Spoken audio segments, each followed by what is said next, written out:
Police کے کردار نے کئی سوالات کو جنم دیا ہے. کیا پولیس کا عمل سنجیدہ تفتیش تھی یا جان چھڑانے کی کوشش؟ کیا پولیس کی ایسی کوئی مجبوری تھی جو سارے مقدمات ایک ساتھ عدالت میں پیش کیے؟ ماہر قانون کیسر عام کہتے ہیں پولیس چاہتی تو بغدادی تھانے میں درج قتل مقدمے میں پنکی کا ریمانڈ لے سکتی تھی، لیکن نہیں لیا گیا ہے. ہمارے ساتھ ہمارے نمائندے نذیر شاہ صاحب موجود ہیں جو اس کیس کو کور کر رہے ہیں. نذیر، ابھی تک بتائیے کہ تقریباً 15 دن ہو چکے ہیں پنکی کی گرفتاری کے، کیا ابھی تک ڈیولپمنٹ ہوئی ہے؟ اور اس کیس کے حوالے سے جیسے ہم نے اس دن ڈسکس کیا کہ ارمغان کیس سے کچھ نہیں سیکھا گیا، جو نئے ایس او پیز ہیں وہ ترتیب سے ان کو فالو نہیں کیا جا رہا. کیا اس ایک ہفتے میں کچھ مختلف دیکھا ہے آپ نے رویے میں پولیس کے تفتیشی جو عملہ ہے اس کے؟ دیکھیں ماریا، جو انمول عرف پنکی ہے اس کی گرفتاری کو آج 11واں دن ہے. 9 دن کا پولیس کو ریمانڈ مختلف وقتوں میں حاصل ہوا، 3 دن 4 دن، اور اس کے بعد 2 دن سے وہ اس وقت جوڈیشل کسٹڈی میں، یعنی کہ اب مزید ریمانڈ دینے سے انکار کر دیا گیا اور اس کو جوڈیشل کسٹڈی میں بھیج دیا گیا. تو اب جو پولیس ہے اس کے پاس اب سوائے ان اسپیکٹ پہ، ان زاویوں پہ کام کرنے کے علاوہ دوسرا کوئی آپشن نہیں ہے جو اس 9 دنوں میں وہ اس انمول عرف پنکی سے حاصل کر پائیں. جب اس کو 12 تاریخ کو رات کے وقت گرفتار کیا گیا تھا تو 3 بجے اس کی ایف آئی آر درج ہوئی. 5 بجے جو تفتیشی افسر ہے وہ آیا، اس نے اس کی کسٹڈی لی. اس کے بعد صبح کے وقت اس کو ایس آئی او کی جانب سے منتقل کیا گیا اور دوپہر 12 بجے جب عدالت منتقل کیا گیا اور ہم نے پھر پورے عوام کو دکھایا کہ طاقتور میں اور کمزور میں کیا فرق ہوتا ہے، کس کو عدالت میں کیسے پیش کیا جاتا ہے. کہیں پر تو ایک بکری چور کو ہتھکڑیاں اور بیڑیاں لگا کر پیش کیا جاتا ہے، تو کہیں کروڑوں اربوں کا دھندا کرنے والی اور زہر بیچنے والی کو کس دھڑلے سے، کس طریقے سے عدالت میں پیش کیا گیا کہ شاید قانون خود بھی شرمندہ ہو گیا ہو.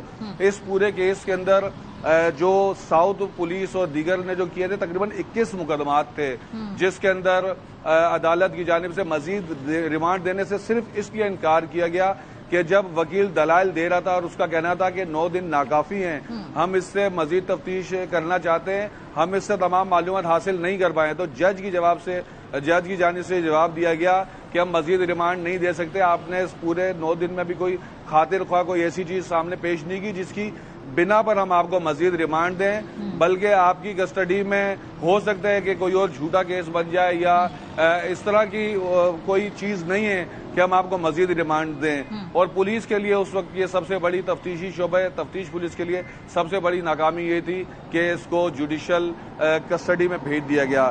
جس وقت پنکی کی گرفتاری عمل میں آئی تو یہ بات میں واضح کرنا چاہوں گا کہ جتنا بھی میڈیا ہے، سب سے پہلے یہ exclusively breaking A R Y news کی تھی، لیکن اس کے بعد آپ کا جتنا بھی نیشنل میڈیا، تمام اخبارات ہیں، کئی جھول اس کیس میں موجود ہونے کے باوجود ہم نے پولیس کو صرف اس لیے بھرپور سپورٹ کیا اس پنکی کے خلاف اس کیس میں تاکہ اس زہر بیچنے والی کو، اس منظم یہ جو مافیا ہے، اس کے خلاف پولیس کو میڈیا کی سپورٹ بھی ملے، اس کو قرار واقعی سزا دلوائی جا سکے اور اس کے ساتھ جتنے بھی رابطہ کار ہیں، جو اس کے سہولت کار ہیں، جو اس کی پوسٹ پر ہے یا جو اس کے ایسوسیٹس ہیں، وہ سامنے آئے. لیکن بدقسمتی سے ایسا نہیں ہوا، بلکہ پولیس میڈیا کو مزید پیچھے کرتی رہی. اس کے اندر پولیس اب 2 زاویوں پہ کام کر رہی ہے. پولیس نے اب ایک اے لسٹ بنائی ہے، ایک بی لسٹ بنائی ہے. جو اے لسٹ ہے اس کے اندر صرف ان لوگوں کے نام شامل ہیں جو پنکی کے ساتھ باقاعدہ as a partner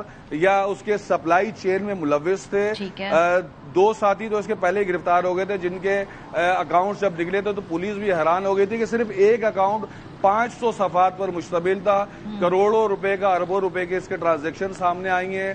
be list وہ ہے جس کے اندر اس کے سہولت کار شامل ہیں، اس کے جو کنزیومر شامل ہیں اور وہ تمام لوگ جو کسی نہ کسی طریقے سے اس زمرے میں آتے ہیں کہ وہ بالکل قابل جرم تو نہیں لیکن شریک جرم میں اس کے ساتھ کہیں نہ کہیں طریقے سے ہو سکتے ہیں. لیکن جو یہ کیس تھا یہ ہمارے کو اس طرح ہوتا ہوا نظر نہیں آ رہا جیسے ہونا چاہیے تھا. جی صحیح. اچھا، ابھی مجھے بتائیے کہ اس سے آگے بڑھ کے یہ جو پورا کاروبار تھا، یہ آپ مجھے بتا بھی رہے تھے، اس کا حجم کتنا تھا جو پنکی پوری پر ڈے یہ جو کوکین یہ بیچتی تھی، یہ کتنے بڑے، ہم کتنے زیادہ پیسوں کی بات کر رہے ہیں، کتنا بڑا حجم ہے اس کاروبار کا؟ دیکھیں، وفاقی سول حساس ادارے کی جانب سے اس کو صرف اسی لیے گرفتار کیا گیا تھا، وہ ان ٹاسک پر کام کرتے ہیں کہ جن کے اوپر پولیس اتنے آرام سے ہاتھ نہیں ڈال پاتی، نہ ان کو ڈھونڈ پاتی ہے، اور وہ صرف جو بڑے کیچ ہوتے ہیں اس پہ کام کرتے ہیں. اور ہمارے ذرائع کا یہ کہنا ہے کہ یہ پر ڈے کم سے کم 3 سے 4 کروڑ روپے کی ہیروئن کوکین یہ اس کی سپلائی کا اس کا جو نیٹ ورک تھا یہ کرتا تھا. اور یہ ان کے اندر جو 3 دن ہوتے تھے وہ سب سے اہم ہوتے تھے، جمعہ، ہفتہ اور اتوار، کیونکہ جمعے کی رات سے پارٹی شروع ہوتی ہیں اور اتوار کی رات تک آپ ڈیفنس کلفٹن کی پوسٹ علاقے میں چل جائیں یا ملیر گڈاب کے فارم ہاؤسز پہ چل جائیں یا ہاکس پہ بنے ہوئے وہ ہٹس جن میں رات کو پارٹیاں ہوتی ہیں، آپ کو وہاں XTC گولیاں، کوکین اور جو بالکل لو کلاس طبقہ وہ آپ کو چرس کا استعمال کرتا ہوا بھی نظر آئے گا. لیکن کوکین کی جو سب سے بڑی کھپت تھی، اس کا سب سے بڑا جو بائر تھا وہ ایلیٹ کلاس تھا، وہ کلاس تھی جو اپنے بچوں کو پڑھنے کے لیے لاکھوں روپے فیسز ادا کر کے بھیجتے ہیں، یا پھر وہ اپنے بچوں کو بڑا آدمی بنانا چاہتے ہیں. لیکن ایسے لوگوں نے بااثر لوگوں کی پش پناہی سے اور ایسے ایلیمنٹس کی مدد سے ان لوگوں کو ہدف بنایا، جس میں سب سے جو نمبر 1 ان کا جو ہدف تھا وہ کم عمر طلبہ و طالبات تھے، اسکول، کالج، یونیورسٹی کا. یہ جو آپ نے بات کی نا نذیر، اسی پہ میں ہمارے پاس ایک رپورٹ بھی ہے، بہت شکریہ، ہم وہ رپورٹ اپنے دیکھنے والوں کو بتانا بھی چاہیں کہ آپ جانتے ہیں کہ جو ڈرگز کے ایشو کے حوالے سے متواتر اس طرح پنکی کی طرح کے کردار سامنے آتے ہیں، لیکن ادھر نیگلیجنس کا عالم کیا ہے؟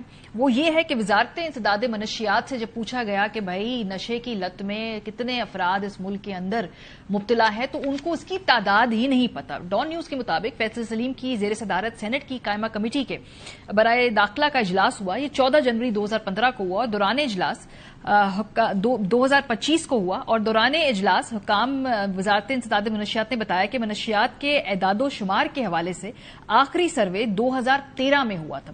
آخری سروے کے مطابق 15 سال سے بڑے نشے کے عادی افراد کی تعداد 67 لاکھ سے زائد تھی. 2024 میں ایک سروے ہونا تھا لیکن وہ سروے نہیں ہو سکا تھا، اور اب خبر یہ ہے کہ وفاقی حکومت اس سال دسمبر میں نیا سروے کروائے گی. یعنی کہ ماشاءاللہ اس ملک کے اندر گزشتہ 13 سال سے کوئی سروے ہوا ہی نہیں ہے جس سے پتہ چلے کہ کتنے فیصد نوجوان نشے کی لت میں مبتلا ہیں. سو یہ ہے جی پرائیورٹیز، یہ ہے انٹینٹ اور یہ ہے خواہش کہ اس ملک کے نوجوانوں کو نشے کی لت سے بچانا ہے. لیکن پہلے پتہ تو چلے کہ کتنے فیصد نوجوان اس نشے کی لت میں مبتلا ہیں. کوئی سروے نہیں ہے، کوئی سٹڈیز نہیں ہے، اور یہ خود اس کا اعتراف کیا ہے 14 جنوری 2025 کو سینٹ کے اجلاس میں حکومت. بریک پہ جائیں گے، واپس آئیں گے تو پھر جو ملک کے اندر ہونے والی سیاسی ملاقاتیں اس حوالے سے بات کریں گے. ہمارے ساتھ رہیے. Welcome back. پروگرام کے آخری سے میں ہمارے ساتھ موجود ہے نعیم اشرف بٹ صاحب، head of investigation cell air way news کے. بہت شکریہ بٹ صاحب ہمیں جوائن کرنے کے لیے. کچھ ہم دیکھ رہے ہیں ملاقاتیں ہو رہی ہیں، NDC والے جو ہیں وہ کراچی گئے، پھر وہاں انہوں نے مولانا فضل الرحمان صاحب سے ملاقاتیں بھی کی. اب مولانا فضل الرحمان صاحب نے سہیل آفریدی صاحب سے بھی ملاقات کی ہے، تو ملاقاتوں کا موسم چل پڑا ہے. کیا تحریک انصاف کیا پیپلز پارٹی سے بھی بات چیت کر رہی ہے؟ یہ بھی خبریں ہیں.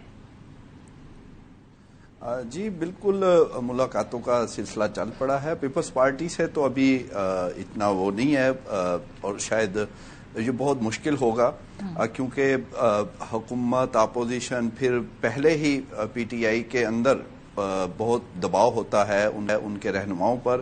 ابھی بھی یہ جو خفیہ ملاقاتیں کی جا رہی ہیں تو اس کو ظاہر نہیں کر رہے. ایون جو اہم وفاقی وزیر سے بیرسٹر گوہر کے گھر ملاقات ہوئی، سہیل آفریدی بھی تھے، تو وہ بھی چھپائی گئی. تو ابھی پیپلز پارٹی تو بہت دور ہے. ابھی فی الحال تو کچھ اہم ملاقاتیں اور اس کے جو نتائج ہیں اس کو چھپایا جا رہا ہے. لیکن اہم بات اس میں یہ ہے کہ یہ جو ملاقات آخری ہوئی 14 مئی کو اہم وفاقی وزیر سے بیرسٹر گوہر کی، اس کے بعد انہوں نے ان کے ایک پارٹی کے کہہ لے بڑے اہم جو رہنما ہیں، انہوں نے ایک اور یہ جو NDC کا ہی چلیں سمجھ لیں، ان میں سے ایک صاحب کو کہا کہ ہماری سیٹنگ ہو گئی ہے، یعنی ساڑی گل ہو گئی ہے. تو جس طرح مسلم لیگ نون کبھی یہ کہتی تھی اور پھر وہ ہم نے دیکھا، تو یہاں بھی اب یہ کہنا شروع ہو گئے ہیں PTI کے کچھ لوگ کہ ہماری سیٹنگ جو ہے وفاقی اداروں سے ہو رہی ہے، لیکن بہرحال ابھی یہ اس کا کس حد تک یہ سیٹنگ ہوتی ہے نہیں ہوتی ہے، کیونکہ اس سے پہلے بھی کئی کوششیں ہوئیں، لیکن وہ جیسا کہ رانا ثناءاللہ صاحب نے بھی کہا کہ 2 سنجیدہ کوششیں خان صاحب تک ہوئیں، تو اب پی ٹی آئی کے جو باہر موجود ہیں ان سے کس حد تک یہ معاملات ہوتے ہیں یہ ابھی قبل از وقت ہے۔ لیکن بات چیت بٹ صاحب کیا ہو رہی ہے؟ کیا خان صاحب کی رہائی کی باتیں ہو رہی ہیں، یا موجودہ سیٹ اپ کے اندر ضم ہونے کی باتیں ہو رہی ہیں، یا ابھی فی الحال اپنی اندرونی سیاست کی حوالے سے بات ہو رہی ہے؟ بات کس چیز پہ ہو رہی ہے؟ جی بڑا اہم سوال ہے یہ، بلکہ سورس کا یہ کہنا بھی ہے کہ فی الحال جو بات چیت ہو رہی ہے اس میں خان صاحب کے متعلق نہیں، بلکہ ہر کوئی اپنی ہی بات کر رہا ہے اور خود کہہ لیں کہ کس حد تک وہ فائدہ اٹھا سکتا ہے۔ خاص طور پہ اگر وزیر اعلیٰ کی بات کی جائے خیبر پختونخوا، تو انہیں ہر وقت یہی فکر لگی ہوتی ہے کہ وہ کہیں نااہل نہ ہو جائیں، اور انہیں پتہ ہے کہ جس طرح وہ وزیر اعلیٰ بنے ہیں وہ شاید آئندہ کو وزیر بننا بھی ان کے لیے آسان نہ ہو، تو وہ ہر بات ماننے کو تیار ہیں، مان بھی رہے ہیں، تعاون کر رہے ہیں، اور پھر کوئی تھوڑی سی اگر کوئی ہو جاتی ہے ناچاکی یا اتار چڑھاؤ ہوتا ہے تو پھر وہ راضی نامے بھی ہوتے ہیں۔ اور یہ آخری جو ملاقات تھی 14 مئی والی، وہ بھی اسی لیے ہوئی کہ کچھ ایسی چیزیں ہوئی تھی، ایک ایونٹ تھا بہت بڑا، وہاں پر یہ نہیں آئے تھے سہیل آفریدی، پھر ناراضی تھی اور وہ اس کو پھر کہہ لیں کہ معاملات کو بہتر کرنے کے لیے ہو رہا ہے۔ خان صاحب اس میں فی الحال تو نظر نہیں آ رہے، لیکن چلیں ہم پازیٹیو یہ سوچ لیتے ہیں کہ شاید ان کا یہ ہو کہ پہلے اپنی سیٹنگ کر لیں اور پھر شاید ان تک بات جائے، لیکن فی الحال ان کی جو باتیں ہیں یا ملاقاتیں ہیں اس میں خان صاحب نہیں ہیں۔ صحیح۔ 28ویں ترمیم کے بارے میں بھی پچھلے ہفتے ہم نے دیکھا کافی بات چیت ہوئی، بلاول نے بھی ذکر کیا، حکومتی وزراء نے اعتراف کیا کہ بھئی کچھ شکوں کے اوپر غور ہو رہا ہے۔ ابھی کیا وہ پس پش چلے گی، وہ بجٹ کے بعد ڈسکس ہوگی، بجٹ کے بعد وہ مرحلہ آئے گا؟ جی بالکل، ظاہر ہے اب تو آگے بجٹ ہوگا، لیکن اس میں اہم جو خبر ہے ہر کوئی یہ صوبوں کی بات کر رہا ہے، لیکن ایک کنفرم کہہ لیں کہ بہت ہی ریلیونٹ سورس نے یہ ہمیں بتایا ہے، اور یہ ان کی بالکل درست اطلاع ہے کہ اس وقت جو غور ہو رہا ہے وہ اسلام آباد کے یا وفاقی ٹیریٹری جو ہے اس کو پھیلانے کی بات ہو رہی ہے، بجائے اس کے کہ جنوبی پنجاب بن جائے یا پوٹوہا یا پتہ نہیں کراچی کا، یہ ہو یہ رہا ہے اس وقت غور کے سب سے پہلے جو سابق فاٹا ہے یعنی قبائلی علاقے ہیں ان کو اسلام آباد یا وفاقی کنٹرول میں دوبارہ لایا جائے، یعنی وہ اسلام آباد کے کنٹرول میں ہوگا۔ اسی طرح اس کے ساتھ جو کچھ کہہ لیں اسٹریٹجک یا سیکورٹی تنصیبات کے جو علاقے ہیں جس میں واہ کینٹ ہے، اسی طرح کامرا ہے، پھر چکوال تک، ایون راول پنڈی، ان کو بھی اسلام آباد کے کہہ لیں کہ اس کا حصہ یہ بننے جا رہے ہیں یا غور ہو رہا ہے۔ اور تیسرے نمبر پہ گوادر ہے، اور آخری نمبر چوتھا جو ہے وہ کراچی کا ہے۔ کراچی میں اگر مزاحمت ہوئی یا کوئی شور مچا تو اس کا بھی حل یہ ڈھونڈا جا رہا ہے کہ جیسے چندی گڑھ کی مثال ہے انڈیا میں کہ وہ اس کو سینٹرل ٹیریٹری کہا جاتا ہے، لیکن وہ 2 ریاستوں 2 صوبوں کا کیپٹل بھی ہے، پنجاب اور ہریانہ کا۔ اسی طرح یہ حل کراچی کے لیے سوچا جا رہا ہے، لیکن یہ کنفرم ہے یا یہ ایکسکلوسیو خبر آپ کے پروگرام میں ہم ناظرین کو بتا رہے ہیں کہ 4 چیزوں پر سوچا جا رہا ہے کہ وہ اسلام آباد کے انڈر ہوں، وفاق کے انڈر ہوں، اس میں سابق فاٹا ہے، اور اسلام آباد سے ریلیٹڈ جو علاقے ہیں جو راول پنڈی ڈویژن میں آتے ہیں، ایون راول پنڈی بھی واقع جو اسٹریٹجک تنصیبات ہیں جہاں پر اہم انسٹالیشنز ہیں سیکورٹی ریلیٹڈ، وہ سارے، اور اس کے علاوہ گوادر، اور چوتھے نمبر پہ کراچی۔ اور کراچی میں اگر کوئی مزاحمت ہے یا کوئی کسی کو اعتراضات ہیں تو اس کا بھی حل یہ سوچا جا رہا ہے کہ وہ رہے انڈر وفاق کے، لیکن وہ کیپٹل بھی رہ سکتا ہے سندھ کا۔ تو یہ غور اس پر سیریسلی ہو رہا ہے۔ بہت شکریہ نعیم اشرف بٹ صاحب، ہمیشہ کی طرح ہمیں کچھ ایکسکلوسیو معلومات دے رہے تھے۔ 28ویں ترمیم کے خد و خال کیا ہوں گے، اس میں جو کچھ باتیں آلموسٹ جن پہ حتمی طور پہ اب کہا جا سکتا ہے کہ غور ہو رہا ہے، اس کا ذکر بھی کر رہے تھے۔ پروگرام کا وقت ختم ہو گیا، اپنا فیڈ بیک ہمیں دینا مت بھولیے گا، خیال رکھیے، خدا حافظ۔